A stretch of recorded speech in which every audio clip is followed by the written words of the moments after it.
the 1960s Manila on the big screen. Produced by Empress Ventures and Signal together with Spring Films. From the perspective of our award-winning director, Direk Raymond Red, let's listen to what the movie is all about. Let's all watch this.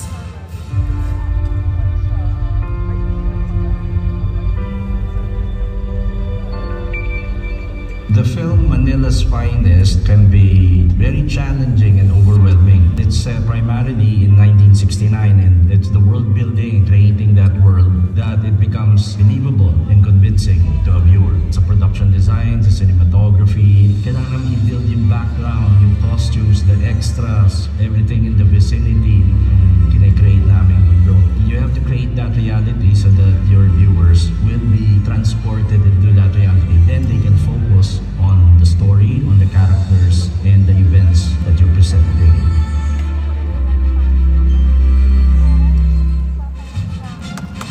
Maraming salamat po, Direk Raymond Red. The suspense and of course the enthusiasm really builds up for the most anticipated movie Centro Manila Film Festival this year, ang Manila's Finest. And if you want to know more about the movie, eto naman, pakinggan naman po natin ang ating mga screenwriters. Panoorin po natin lahat. Manila's Finest tells the story of a breed of policemen who still hold principle over ambition or greed. Policemen are not perfect, pero at their core, they're good cops because their aim is really to serve the community that they're in. The thing that I find important with Manila's Finest is its attempt to bring the romance back in values, in aspirations, in humanity, that we can be good, that there can be goodness, and we can aspire to become to be heroes in our own right.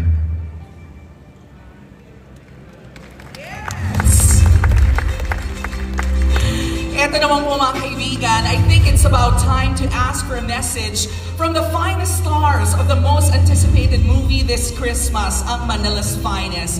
Kaya naman, ano kayong masasabi ni Inday Fatima and Jasmine Curtis Smith?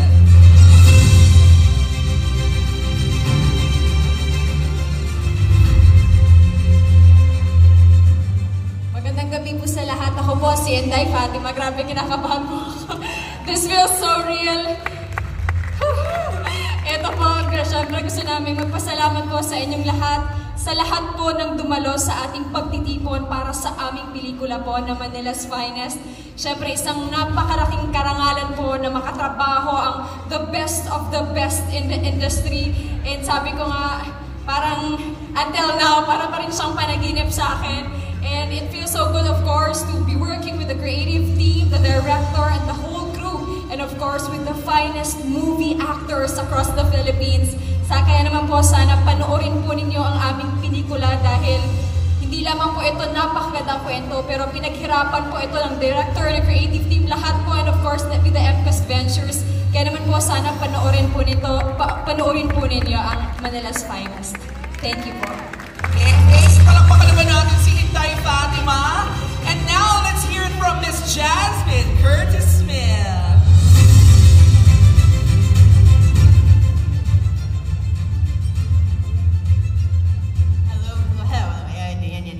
Alright everyone, good evening to you all. Thank you for making the time and the journey to be here tonight.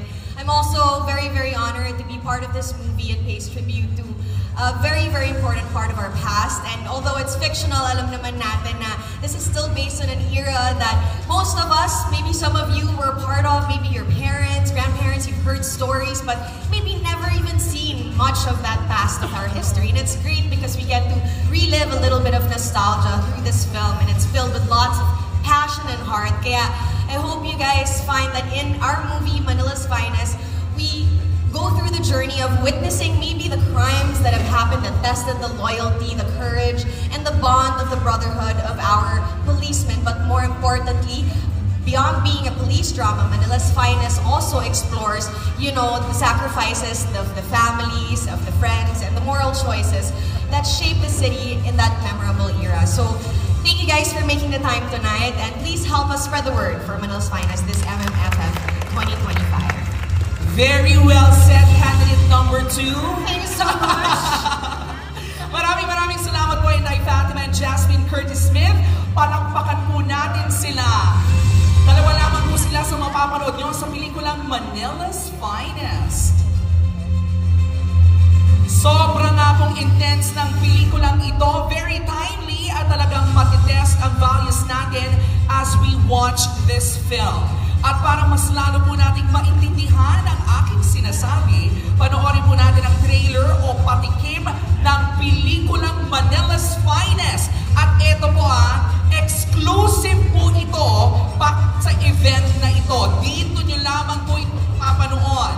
Kaya nire-request po namin ang lahat na huwag nyo po munang i-post. Okay? Ito na po mga kaibigan, panoorin po natin lahat. Gang member ang biktima. Yehey mga kaibigan! Yan nga po ang Manila's Finest! Talaga namang kaabang-abang at isa talaga sa mga pinakamalaking pelikula for this year's Metro Manila Film Festival. Mapapanood po natin ang official trailer ng Manila's Finest sa susunod na linggo. Abangan niyo po yan. But for now, again, no posting po muna nang napanood niyo pong trailer dahil exclusive lamang po ito para sa mga attendees ng event natin ngayong gabi. Maraming salamat po. And now, let's ask for a message from one of the cast members, si Dylan Menor, who plays Patrolman Efren Taguyonon in the movie Manila's Finest. Dylan, ano naman ang reaction mo nung una mong mapanood ang ating trailer ngayong gabi? Wow, what a wonderful trailer. And first of all, good evening po sa inyo lahat. And of course, thank you so much for being here with us tonight, the whole crew. And you know, seeing the trailer of our film really gives me goosebumps. And for sure, each and every one of us, kasi pinaghirapan talaga namin tong film, especially kay director, sa co-actors, and all the creatives and producers. You know, this is a product of literal na blood, sweat, and tears. And just being part of this movie is both an honor and a privilege. So working with the finest actors, the creatives, the producers, and director, kay Direk, maraming salamat, in the industry. I'm very thankful, sobrang po akong thankful to be part of this wonderful movie that shares a memorable time in history. And you know, playing the role of a policeman, as a rookie policeman, alam niyo, mas lalo akong napahanga sa ating mga police. While we were actually shooting, doon ko na-realize na, wow, ang hirap din pala maging police. It was never an easy job. And meron po yung panata sa ating bayan. Kaya syempre, saludo ako, hindi lang sa mga police, kundi sa lahat ng kababayan nating nagsiservisyo ng tapat at buong puso. Kaya po, kayo po ang Manila's Finest. Maraming salamat po. Yehey! Thank you very much, Mr. Dylan Menor. Sa punto pong ito, we are opening the floor for all of your questions to all our cast members, to our writer and the director of Manila's Finest. And of course, we have Sam Coloso in the audience area to help us facilitate our question and answer. Go ahead, Sam. Thank you, Kanat Karen. Sa lahat po ng mga katanungan ninyo, you may all proceed to the microphones which stand on our floor. Just please introduce yourself and your affiliation. And you may ask your questions. Kaya naman, let's get this started. Hello, Sergio Lea from or kay Direk Raymond. Parang matagal-tagal nang wala ka nang napapanood na action drama dahil magastos, tapos ito period film pa, dagdag gastos. Ikaw bilang isang matagal-tagal na sa industriya, ano ang hope mo para sa action films? At yung vision ba ngayon, may na-contribute itong Manila's Finest? Sorry, you were saying action films? Yes. Well, I'll be very frank that this film is actually a human drama. Hindi ko siya masabing action films. It has some action scenes, ano? So, but at its core, it's human drama that is set against the backdrop of very significant events, no? So, merong history siya, but yung main story is fiction, no? So, sorry, part of your question, you were asking if how I feel. Yung kumbaga, maibalik yung may mga action sa pelikula. Yung very sparse na action scenes namin, it was an interesting experience sa akin kasi hindi naman ako known for action. Despite the fact, way back, gumawa ako ng Macario Sakay movie na had a lot of action. Pero for some reason, I never considered myself, an expert on that. And most of my films are more dramatic. But of recent years, nakita natin maraming talagang mahangaan natin na producers, directors who are bringing back the genre, no? Of course, two of my good friends, sila Direk Eric Mati, sila yung mga recent na lumabas, nagsusunod-sunod mga action films eh. So, in fact, si Direk Eric may lalabas na series, no? So, parang exciting yung part na yun. Ako, I never imagined, ang hirap ng action eh. It's very, very precise ang pag-shoot niyan, ang pag-direct niyan. So ako, inaamin ko, I'm probably not really an action director, but I could handle it. I've done it before. So it's an exciting genre na nabubuhay ulit, no? So sana marami pang gumawa.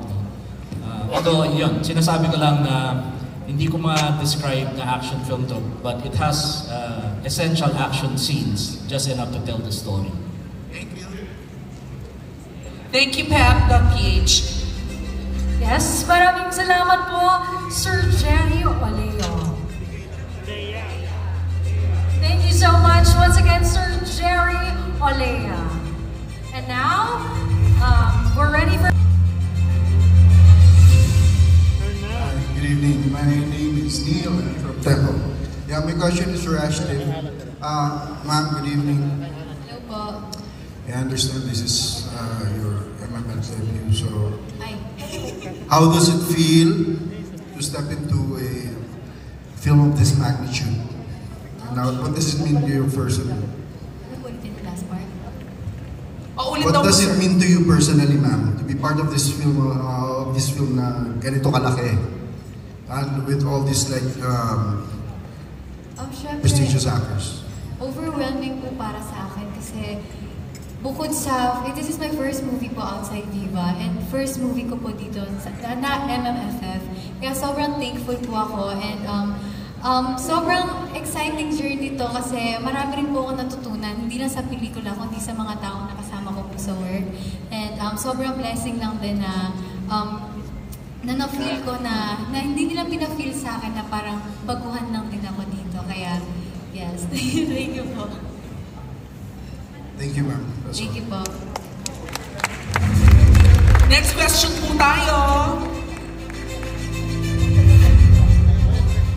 Hi, good evening. My question is for Papa P, syempre. First, MMFF. From a serial killer na priest, ngayon isa kang mabuting pulis.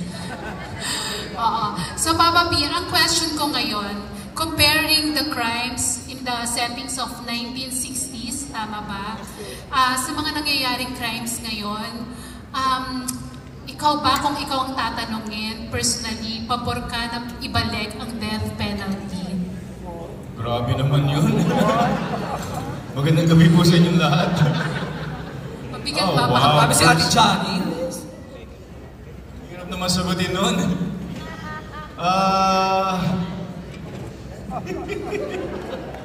Kaya nga ako nag-artista eh. Paano po sagutin yun? It's hard. Siguro kung gaano yung kalaki yung crime, kasalanan. Let the people in position judge or parang ang hirap eh. If it's a crime against humanity, kailangan may karampatang penalty yun na pareho lang, di ba? An eye for an eye, tooth for a tooth. Biblically, ganun din yan, di ba? But in the recent times, di ko alam kung paano dapat natin na takutin pa yung tao na huwag gumawa na masama to avoid that. But, you know, I think there should really come a time na may magkaroon ng takot ang tao. So, if that would have to come to that, we'll just abide by it. Personally, wala naman akong take kung ano talaga yung decision ko, ano makakaganda para sa mga tao. Ayan, gusto daw lang tao mo. Yung second question ko, Papa P, playing the role of a policeman, ikaw ba in real life, meron ka rin bang mga kinatatakutan pa? O tulad ng role mo, ay isa kang matibay at palabang tao? Meron ako mga kinakatakutang tao. Not necessarily tao. Ano yung mga biggest fear mo? In what sense? Sa buhay. Ano ba yung mga... Siguro yung ano na lang, yung political unrest, yung nangyayari sa paligid natin. If I just, siguro, if I may quote, when Ken and I did an interview, we were shown these clippings back in the 60s, how there was a lot of riots, you know, and fast forward to now, it's still happening. And mas nagkakaroon pa ng mas malaking paggaan sa mga tao. You know, it's getting worse. And I think kailangan talaga magkaroon ng step, you know, not just amongst us, but sa government. It's really the system. The bottom line naman dito yung sistema, yung problema natin. Yun ang kinakatakutan ko na magkaroon ng walang accountability, you know, sa bansa natin, especially sa society natin. Okay, mahinday. So, Papa P for the next election. Pwedeng isang bonus question na lang kay Enrique Hies. Since, Enrique, ngayon ka lang uli magbabalik pelikula. Yes, ba? Ngayon ka lang uli magbabalik pelikula. Nanibago ka ba? May mga, paano mo pinaghandaan yung role mo? Since first time mo rin kaganap na policeman. Before, nakatali ka sa Love Team di ba? Yes, so ngayon, panibagong challenge sa'yo, playing the role of a policeman. Paano mo pinaghandaan yan? And to think na yung dream actor mo pa na makasama, si Papa P yung kasama. Wow! Yeah, actually last year po nasa MMF ako, but medyo malayo po sa drama. So I did comedy first and then horror. So ngayon lang po ulit ako gagawa ng drama ulit. But it was actually fairly easy. Of course, working with Piolo and all my co-stars here. It's so easy to feed from them, and I felt very comfortable on set. So it just felt like, you know, like how we used to do back in the day. So I'm very thankful for them. They made it really easy for me. And of course, Direk as well, and Direk Bombs as well. So yeah, it was fairly easy. Didn't really have a hard time. Thank you. I think we're ready for the next question. Okay. Hi, good evening. Eugene Assis of People's Journal. My first question is for Asti. Kasi yung kanina parang nabitin lang. Anyway, you've worked with some of the most, yung mga huhusay na actors talaga. Ano yung nakukuha mo at saka yung mga challenges na nakukuha mo rin working with these people? Siyempre po, yung challenge ko po talaga yung labanan yung kaba at yung mga boses sa utak ko. Pero buti na lang po, si Sir Piolo, pinaramdam niya po sa akin na okay lang magkamali. Diba? Ang dami kong beses nagkamali, pero hindi ko po na-feel sa kanila na parang, ulit na naman, ganyan. But kasi, before po kami mag-take, kinakabahan na po talaga ako. And sobrang thankful po talaga ako sa kanila kasi every time na magkakamali ako or every time na malilito ako, hindi nila dinagdagan yung pressure na naramdaman ko, and mas naging comfortable po ako, and mas na-enjoy ko lang yung scene, and alam niyo po yun, mas nandun ako sa scene na yun, and nakatulong po sa akin yun. Okay, thank you. Congratulations. Thank you so much po. Okay. Anyway, my second question is for si Mr. Joey Marquez. Okay. No comment. Anyway, Chong, kilala ka rin bilang isang komedyante. Pero pagka ang karakter mo medyo seryoso. Ang galing mo rin. Saan ka humuhugot ng husay? Sa totoo lang, kami lang ni Ariel ang pinakabata rito. Pero ang totoo niyan,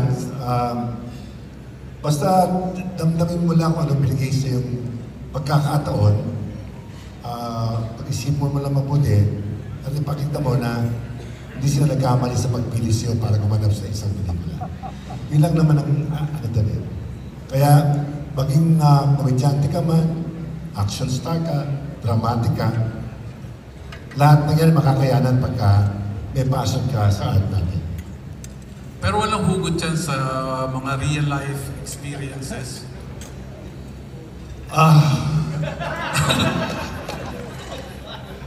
Minsan meron, minsan wala. Meron din. Malaking tulong din yung hugot na pinagkaraanan namin. Kumukha sa pelikulang to, inabutan ko yung ilang yun eh. Kaya sabi ko, napakaswerte ko dahil nakasama ako dito. Dahil naalala ko yung mga panahon ng mga nangyayari nung araw na pwede natin ipakita sa tao. Paano mo para i-differentiate yung role mo sa On the Job at saka dito sa Manila's Finest? Ang pagkakaiba nito, siguro doon sa, hindi ako masyadong ika nga icebreaker ako dito eh. Kumbaga may mga panahon na seryosong usapan para maisap ang usapan, medyo papasukan ko ng konting pagpapatawa. Parang icebreaker ako dito. Yun ang pagkakaiba nito. Hindi ka mukha sa OTG, talagang direktang serious na action ang ginagawa. Okay, maraming salamat po, Mayor.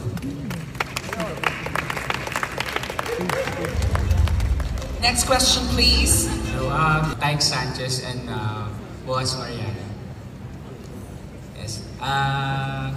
Siyempre, as artist ng MQuest Artist Agency, anong paghahanda yung ginawa niyo sa roles niyo and paano kayo tinulungan ng MQAA? Diba? Siyempre, andyan si Sir Jeff at saka si Derek Ryan Carlos, diba? And ano rin yung importance at challenges ng roles nyo working with this magagaling na cast, especially with Cedric as his companion. Yeah. Well, first things first, I get the best training at MQuest. So I get to do workshops with Derek Ryan from weekly basis naman, so I got to prepare. I'm always ready to do any project naman. And with regards to being the police officer,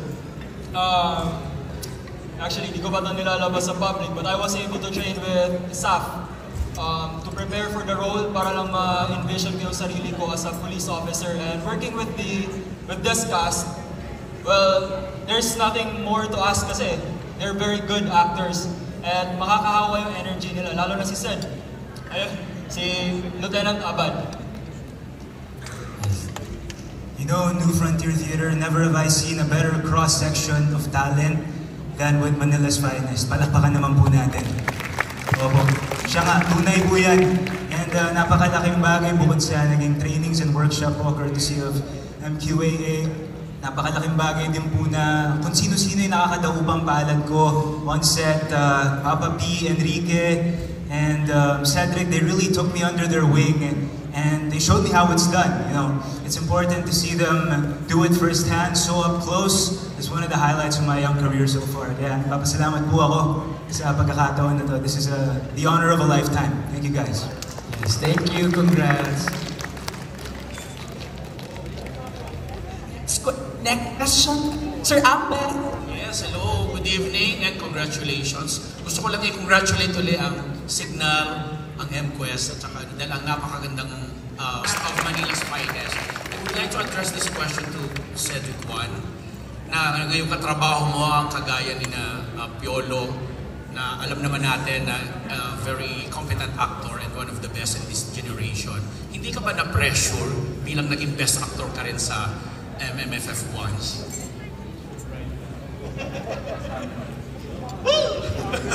Wait. Siguro nung first namin na trabaho ni BJ, doon ako talaga, naalala ko yung first namin na trabaho sa Gomorza. tinawag ako ni Direk Bobby para magkaroon lang kami ng script reading sa tent ni BJ.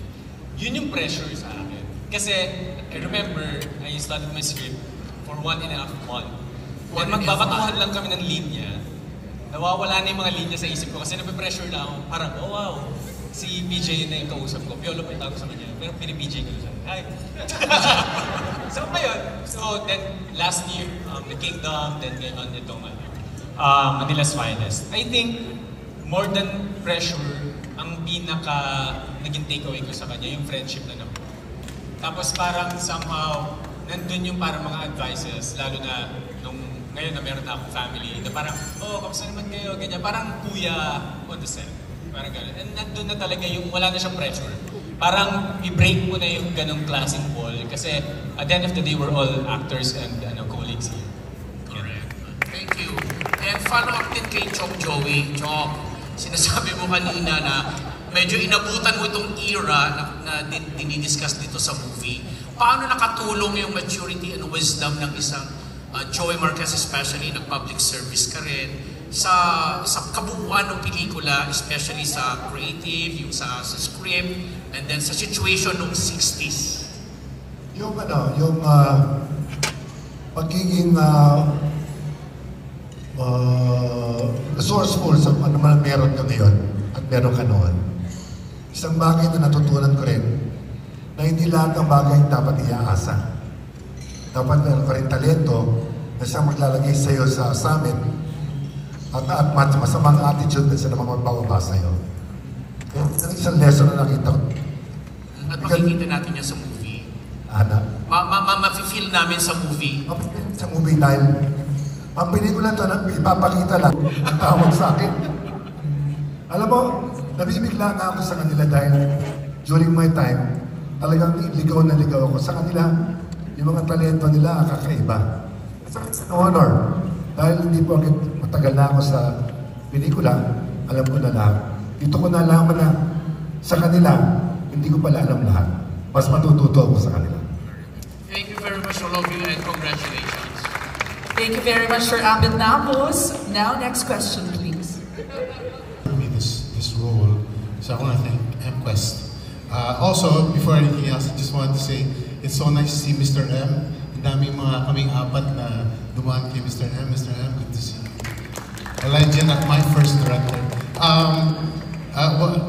What was the question? Your initial question? When was the last time? The last time? I can't remember. I really can't.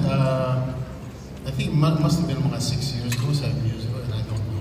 I've never seen any of my movies kasi, so it doesn't stick in my head. So. Yeah, okay. So, my question is, dito sa pelikulang ito, what was your process in bringing Conrad Bellarmino to life so he feels real and grounded in this world of Manila's Finest? Well, there was a struggle kasi my character, when you delve into his character, si Chief Bellarmino, he's really a straight arrow, right? And which is very similar to my personal character, very straight arrow ako. So he has this conflict and he has this parang war within himself na nakikita niya na yung corruption within the system. So I had to, sinabi sa akin, who's instructing me direct? Si Bombi. So Bombi would instruct me at yung nangyari. Although me and Joey kasi, kami lang siguro buhay ng panahon ng martial law. I still had to get information about the happenings of that era. But yeah, I really relied on direct Raymond and our Bombi, our acting coach, for me to get into that character. So, was it a challenge to you? Super challenge. It's always a challenge for me because acting doesn't come naturally to me. So, kahit na matagal ka na in this business, bago mag-action, kahit sino ka kakabahan ka. Minsan nakakalimutan man hindi yung lyrics, but yung mga lines mo eh. You know, regardless or however comfortable you are already or how often how much you've memorized your lines. Talagang kakabahan ka pag narinig mo na yung 3, 2, 1, action. You know, so it's always difficult for me. And I think that's one of the things that brings out the best in us when meron kang kaba, meron mo hindi ka kampante sa sarili mo. So thank you very much and welcome back. Thank you. Next, another one-of-a-kind entry sa MMFF. From Gumburza to the Kingdom, talagang MQuest never fails. So, yung question ko po is for Achilles, Ador, and King Gonzales. Si Achilles, anong muna isasagot? Can you share to us your characters and what makes them special? Actually po, hindi ko po masyadong alam yung character ko. Ang alam ko lang po is anak po ako ni Sir Piolo. Tsaka, ang scene lang po kasi namin is nasa dining room lang po kami. Pero po, ako po yung nakamamatang kapatid po ni King Gonzales, ni Noel po. Ako po yung makulit sa amin. Yun po, ako po yung troublemaker. Ako po yung makulit. Ako po yung And same question lang din. Ano yung character mo and what makes them special? Ako po si Noel. Panganay na anak po ni Sir Piolo Pascual and kuya din po ni Achilles. And pares lang yan. Makulit po ako pero pag nasa kainan, syempre, pulis po ang aking tatay, kailangan po formal. And ang naging special po sa akin is sa scene na may sunog and syempre, mahabol po kami sa kotse, pagod din po. Pagod. And siguro follow up na lang, ano yung experience while doing the movie? Ako po, very flattered po ako kasi po nakasama po ako sa Manila's Finest, entry po siya sa MMFF. Para po akong parang yung nakita ko po kasi na-accept po ako dun sa audition ko. Parang ito po yung first movie ko first movie po talaga, yung first na first.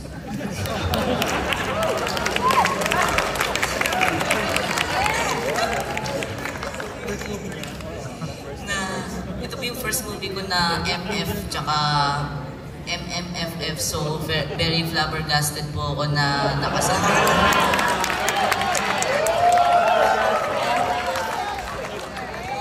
Makasama po dito sa pamilya po na ito.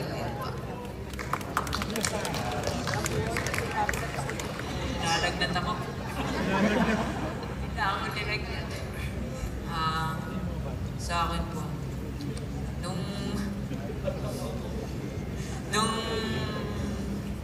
tinanggap ko po yun, hindi ko po alam na nandun si Achilles. Tapos po, nung pagdating ko po dun sa set, inantay po namin yung first scene namin and hindi ko na po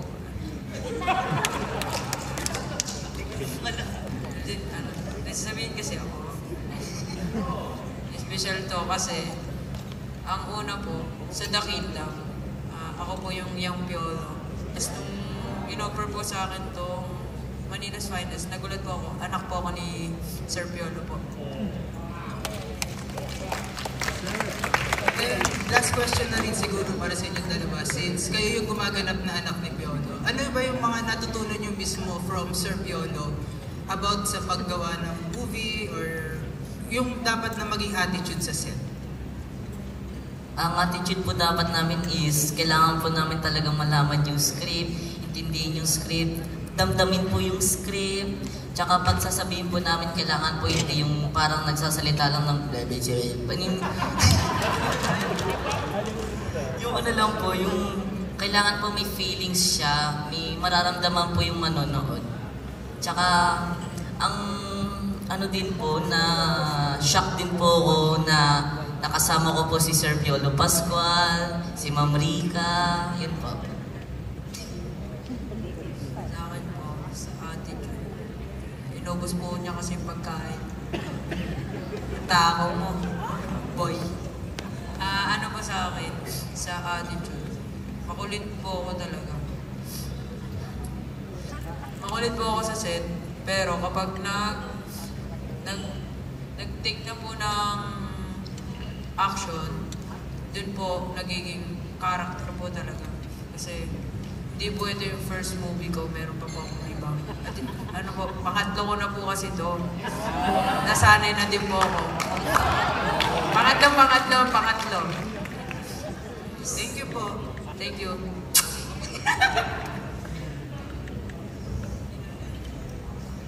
Thank you sa inyo. Next question. Hi, Enrique. Hello po. Hi, I'm Where are you, darling? Yes, here. Oh, I'm so you. Yes, I'm so happy to see you. Thank you, darling. Hindi, I'm so happy kasi ang gaganda ng mga character na ginagampanan niya sa mga recent projects niya. And di ba this time, police ka, parang first time mong gumanap na police, di ba?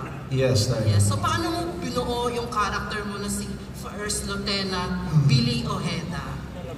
Wala na. Joke lang. Walang pressure, walang challenge. Siyempre na, we had a, immerse po kami, we were able to meet one of the Manila's finest officers from back in the day. And wala, nagkwentuhan lang kami, we were just asking a few questions. Nothing really serious, more of the little things, kung paano sila dun sa station, you know, the camaraderie, how was the brotherhood like, so we can actually try to replicate it on set. Yun, it was just the little things and the small terms, ano yung mga hand gestures nila. Kasi nalala ko sa isang take namin na pa-high five ako, mali pala, wala pa palang high five nung panahon. So, you know, just little things like that which helped out a lot. Yeah. Pero nag-enjoy ka naman. Sobra, kasama ko si Papa P. Yes. Yun ang bonggels. Ano yun? Yun ang bongga or bonggels. Yes, of course. Bonggels talaga. So, Mas makilipat naman yung sa... Kay Kiko. Geeks. Hi, Kiko. Kiko. Sabi niya kasi. Magandang gabi sa inyong lahat. Word of the day, flabbergasted. I never expected. Mr. M? Na-flabbergasted ka din ba sa project na ito? Technical? Okay, we're back. Na-flabbergasted ka rin ba sa project na ito? Oh, mic check, 1, 2. We are here. I'm good. Okay ka naman yun. See, I'm not a performer. I didn't know that. Okay, take 2. Na-flabbergasted ka din ba sa project na ito? Sobra. It was a great experience working with Mr. Piolo Pascual. He's such a chill dude. And wait, magtatagalog ako kasi pinagsasabihin ako na hindi daw marunong magtagalog. Marunong naman ako magtagalog. Sobrang isang malaking karangalan na makatrabaho si Mr. Raymond Red. Nanood po ako ng Pampawid. I fell in love with the trailer and my wish got granted. And I want to thank TV5 and all my bosses. Thank you for all the love. And I'm so grateful that I'm here. Wait, babalik tayo sa Tagalog, nakalimutan ko ulit. Buti na lang may nag-remind. Yeah, it was wonderful working with everyone. Yeah, I want to say thank you to everyone here. Yeah, very honored and grateful. Yeah, flabbergasted. Never expected. Very flabbergasted. Thank you. Hello po, congratulations sa whole cast. And Papa B, I love you. Nag-I love you ulit. Last year kasi nakapag-I love you ako. So ngayon, challenge ko yun sa akin. So again, congrats. Ang tanong ko for today, my name is DJ Yoko Chang. For Paolo, paano naka-apekto sa'yo yung role mo dito sa pelikula? Sa personal life mo, paano siya naka-apekto? Sa personal life ko? Hirap mo na tanong yun. Hindi ko alam paano sasagutin eh. Pero, hindi ko talaga alam paano siya naka-apekto, pero yeah. No comment. Hindi ko po talaga alam, hindi ko po alam. Like yung mabibigat na eksena, hindi ba, parang di ba after the take, parang nadadala ka ba, ganon? Or nadadala mo sa bahay? Ay, okay. May isang scene doon na namatay yung best friend ko, pinatay. So, in a way, medyo nakarelate ako kasi nangyari rin yun sa akin in real life. So, masyado mabigat sa akin yung araw na yun. Kailangan akong i-remind ni Direk Bombi na remember, nasa taping ka, hindi to yung nangyari sa someone close to you. So, yeah, yun. Thank you very much. And my next question is for Dylan Menor. Hello po. Your character is Efren Tagayono. Correct po, Efren Tagayono. Can you tell us more about your character? Yung mga special sa character? So I'll be playing Patrolman Efren Tagayono. He is a rookie police officer. At ang mentor niya si Lieutenant Magtibay, si Kuya Piolo.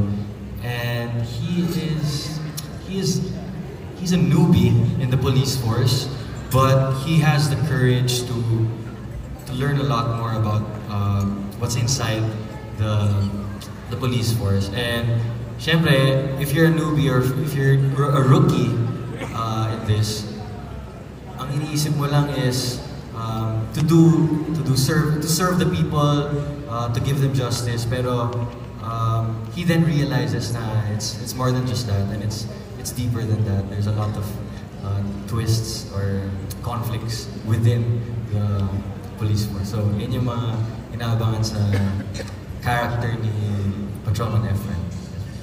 Thank you and congrats again sa Thank you so much po. Thank you po.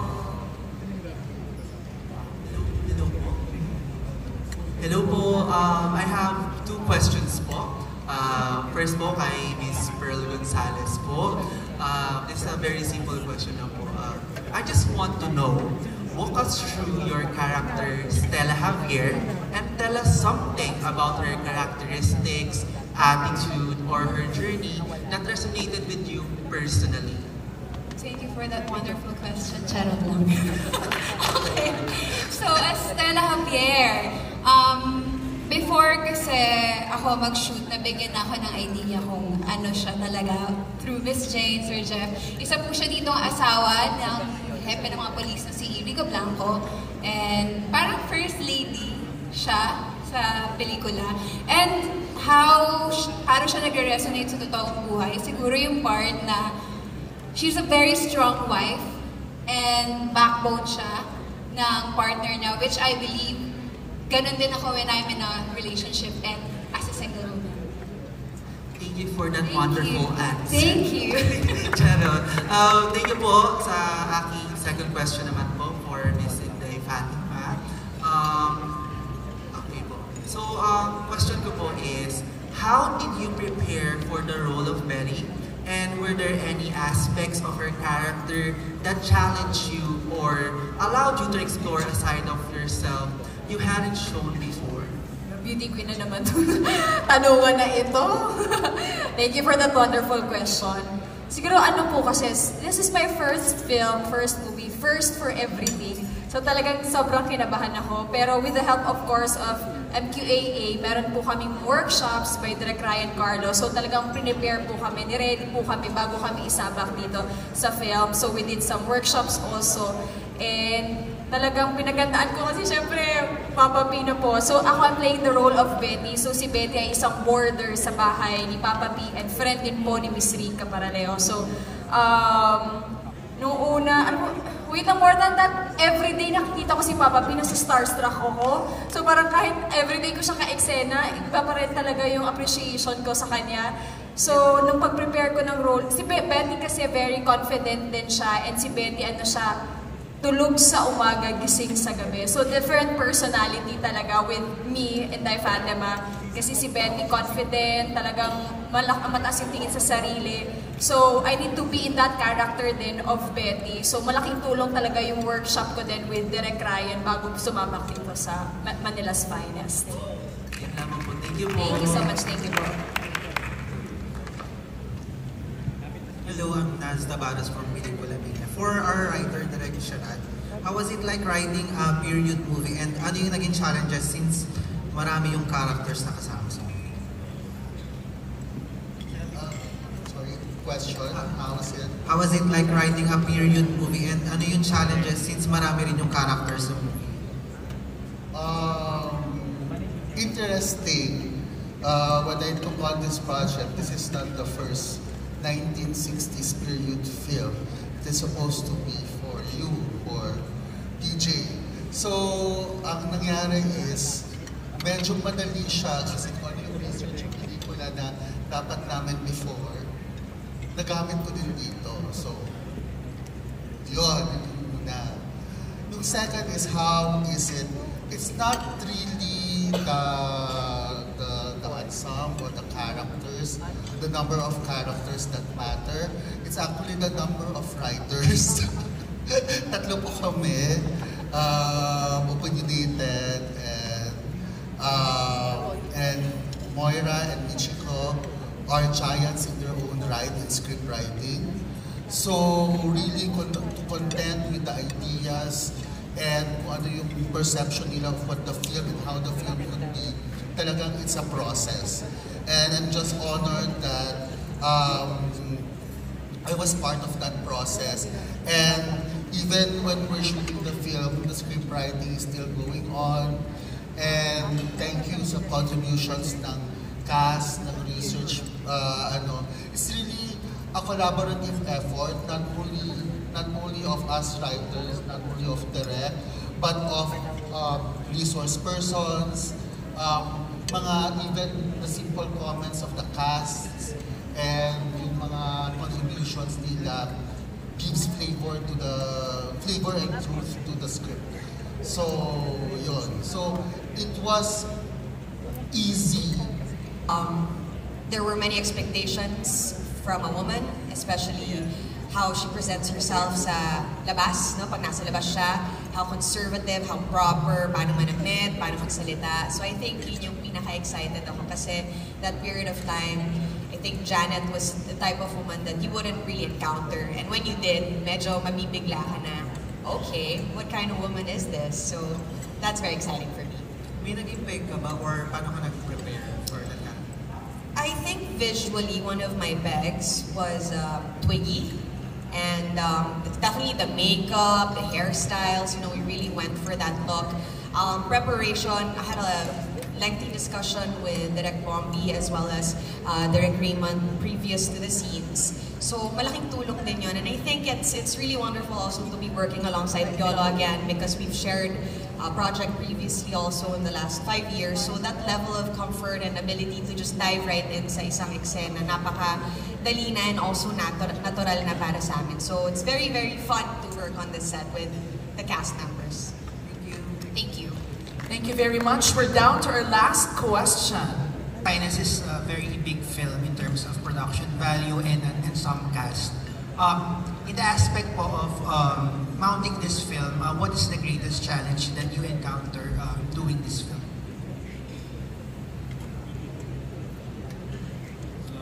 I think I mentioned it in the interviews.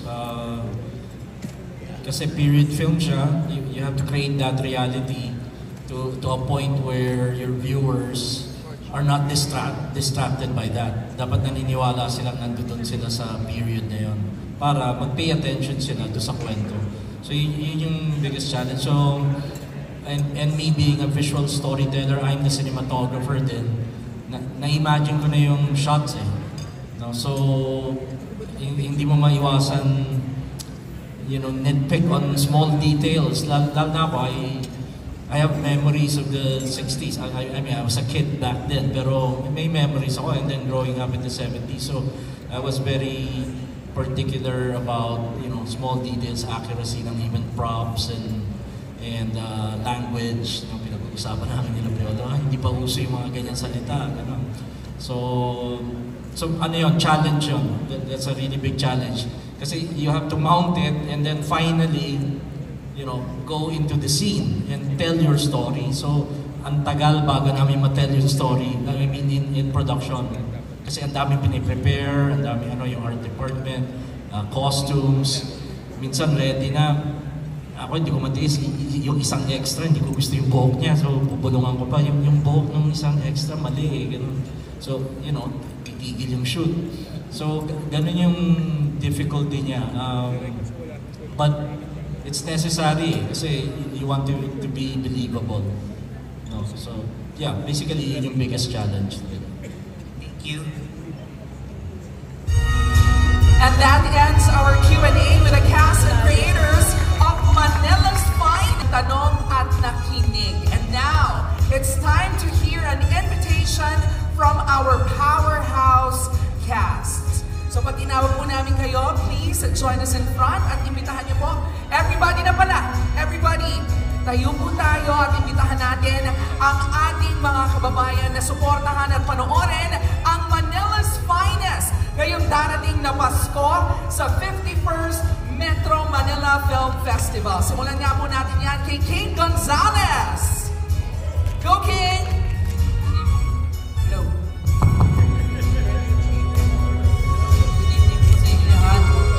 Inimbitahan po namin kayo panoorin ang aming pelikula, ang Manila's Finest.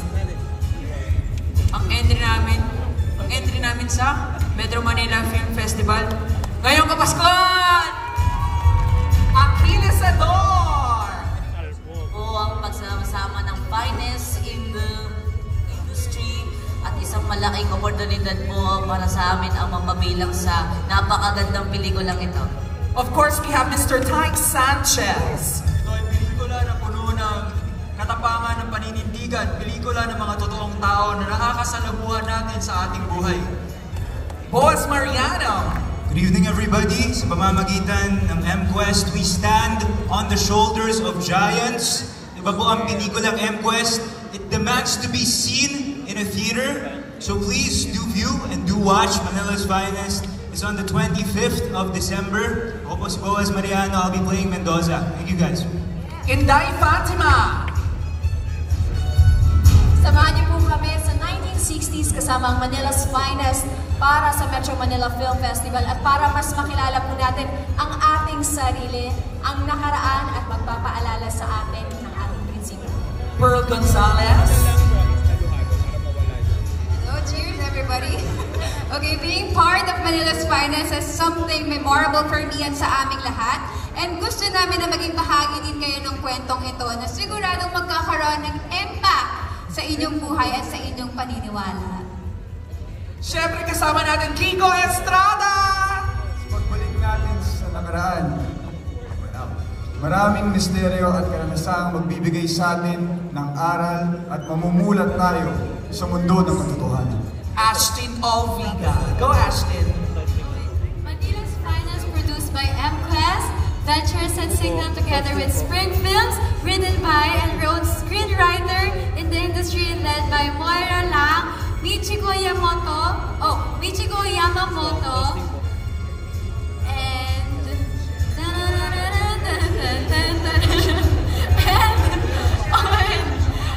and Sharon Anthony Sanchez, and of course directed by the one and only Direct Raymond Reyes. Yay! Paulo Aguiles! Ang Manila's Finest ay isang natatanging pelikula na masasabi po natin napapanood. May mga damdamin at kamalayan mapupukaw sa papanood po naming pelikula. And now we have Miss Jasmine Curtis Smith. As I've said, guys, this is a fictional story with real people. And also, I hope you understand that these real people were also real characters with real emotions. It's a movie about empowerment and about standing up for yourself and your beliefs. Something that would make you ask definitely yourself and people around you, di ba? Sino ba ako sa pelikulang ito sa Manila's Finest? So I hope you guys catch Manila's Finest this December 25. It's part of Metro Manila Film Festival. Ayun! Ang galing ni Jasmine doon! Ito naman, Mr. Cedric Juan. Alam mo, isa po ito sa pelikula. Alright, isa po ito sa mga pelikula. Mapapanood niyo yung 2025 Metro Film Festival. Apart from Louis Gumburza, we opened all of our minds, and also the Kingdom tackles all about our history, our heritage, and also our culture. Ngayon naman po, tinatampok naman po ng MQuest ng Spring Films and also ng TV5 ang Manila's Finest para sa inyo. Chong, ikaw naman. In your own words, let's invite our viewers to support Manila's Finest. Isa pong alagad ng batas ang pinapanalo rito at hindi madali ang maging alagad ng batas ng araw. Ika namin kasabihan, nakalagay na sa hukay ang isang pamo sa pagsisilbi sa bayan. Kaya inaasahan mo namin na mapanood yung pelikula ito dahil malalaman niyo po ang mga iba't ibang karanasan ng isang pulis noong araw at kakaiba sa ngayong panahon. Dylan Menor! Ayun, as a new actor in this industry, it is an honor and it is a blessing to be part of this big production, to be part of Manila's Finest. And of course, I'm very thankful sa MQuest, TV5, Spring Films. Thank you for creating this such a beautiful period film. And abangan niyo po yan sa December 25, 2025, MMFF 2025. Maraming salamat po. Thank you so much. Ms. Jane, thank you so much. Siyempre, Mr. Ariel Rivera. Hello, good evening. Thank you for your time. It's an honor to be part of the cast here. Wonderful cast. And I really am very proud to be part of this film. So thank you for your support. We'll see you December 25. Now let's hear it from one of our screenwriters, Mr. Sharon Anthony Sanchez. Ngayong Pasko, ma-inlove tayo sa bayan at ma-inlove tayo sa honor, sa integrity ng panunungkulan. At sana ngayong Pasko, samahan niyo kami, pagdiwang natin ang mga bayani sa bayani noon at ngayon. Thank you. Derek Ian Red. Ay, Raymond pala, sorry. Sorry, I stand corrected. So, Manila's Finest is a film on nostalgia, memory, and history. But above all, it's human relationships. So, sana panoodin nyo ang Manila's Finest kasi unang-unang MMFF film ko to. So, manood tayo sa Pasko. Salamat po. Thank you, Derek. Now, let's hear it from the lead cast members, Mr. Enrique Hill. Yes, una sa lahat, maraming salamat po sa inyo lahat for coming here tonight. And more than anything, this film is about service, it's about brotherhood, it's about fighting for what's right, fighting for our justice system and for a better tomorrow. And we hope we all do that part. Maraming salamat po. Thank you. And of course, Mr. Piolo Pascual. Yes, maraming salamat po, of course, MQuest for our third partnership from Kumburisa to the Kingdom last year, and they said raise the charm. So we're really excited for you to catch this film. Usan po ng effort, ng oras, ng budget para po sa ating mga audiences. Ito po ang regalo namin sa inyong lahat ngayong Kapaskuhan. And syempre po, hindi naman to about us, but it's about the story, part of our history in the 60s na fiction man siya. Ito po yung sumasalamin sa buhay nating lahat. And sana po, tangkiligin natin hindi lang itong pelikula, kundi ang pelikulang Pilipino. Kasi tayo rin naman po makikinabang dito. Buhayin natin ang pelikulang Pilipino para po may trabaho pa kami lahat. At syempre, dinededicate din namin ang pelikulang ito sa ating mga kapulisan. Yes. Yes, and I'd like to propose a toast, of course, not just to Manila's Finest, but to the police force sa Philippines. Pagdasal natin sila at tulungan natin magkaroon ng kapayapaan po. At sana po pag napanood niyo ang pelikulang ito, ma-inspire tayo to fight for our right, to fight for freedom, and to fight for our country. Yun lang po. Maraming salamat to Manila's Finest.